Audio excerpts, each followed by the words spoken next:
Welcome to the Divine Depths YouTube channel. Just a little disclaimer before we start. There will be some coarse language and some very serious attitude towards these fish. To begin, this video is more of a joke towards the sea rat, or the spotty, New Zealand common fish. We first started by going to Eastbourne's wharf. Went and had a look. What we found throughout the day is these little fish that were swimming around were what we assume to be the common bait for this time of the year. Small sprats. I assume you'd catch quite a few kawa on these. They were everywhere at all 4 to 5 spots we went to today in very large schools. We did also take some variety in where we went to multiple different spots.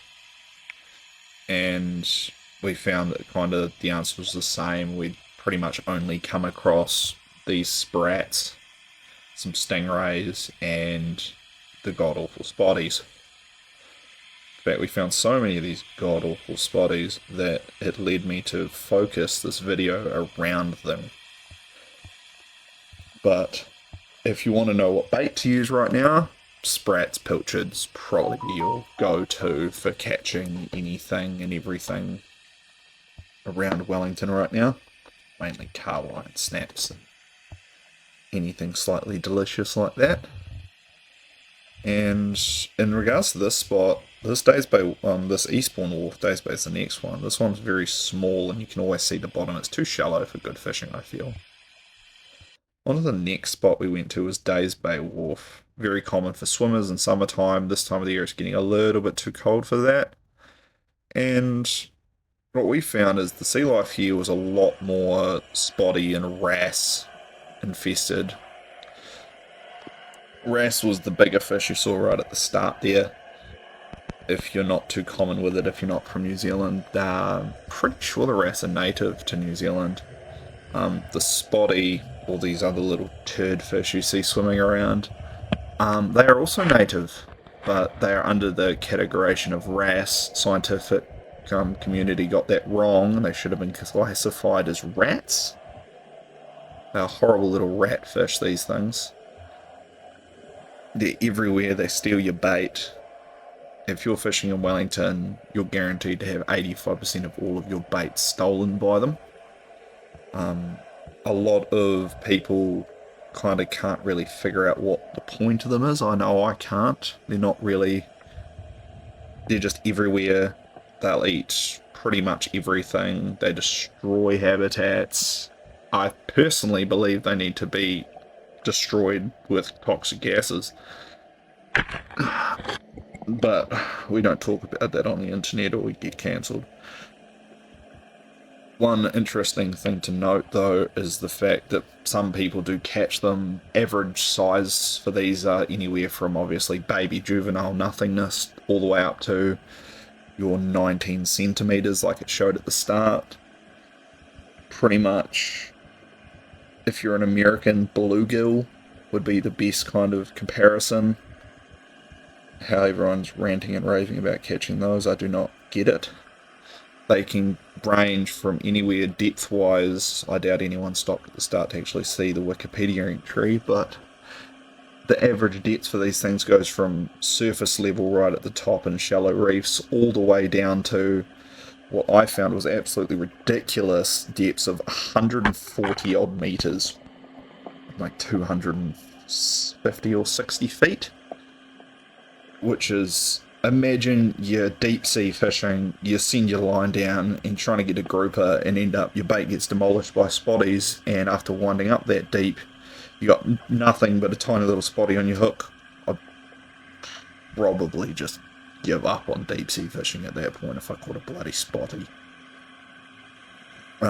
This is why I recommend feeding them to seagulls if you catch them.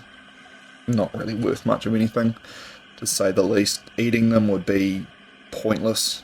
I hear they're quite disgusting from people who have tried eating them as a joke. There is something in this video I would prefer to eat than a spotty. But another thing to note in this lovely little place that is Days Bay, if you're missing a bike, I found it. It's right there, bottom left of the screen. There's your bike. If you want to go collect it, it's at the end of the Days Bay Wharf. Next video, you've got a launch here, which, as I was saying before about the thing that was a lot more nice to eat, I'd rather take a nice big bite out of that launch here than eat a spotty. Probably taste a bit nicer. You also get to see something that is actually probably slightly edible here. There's a nice big kahawai. Nice large kahawai just chilling around. I was quite surprised the variety of fish in Days Bay was drastically better. Got 2 kahawai there. I think those are some karori. They're just a little bit too far out for me to figure out exactly what they are. And again, some immense amount of spotty, which even the kahawai seem to not eat, which is quite sad. Being they'll eat almost anything, like how this kahawai, I think it's in a moment, will try to have a go at the camera, which is quite entertaining. Here he goes. Yep, there he is. There's not much else to say about this spot here. I've got to say it had the most activity, the clearest water. The clarity in Wellington right now is shocking. This is hands down the clearest water we'll see throughout the entire video, and why the rest of the actual in-water content and catching wise was negligible, if not anything at all. We didn't really catch anything besides bloody spotties.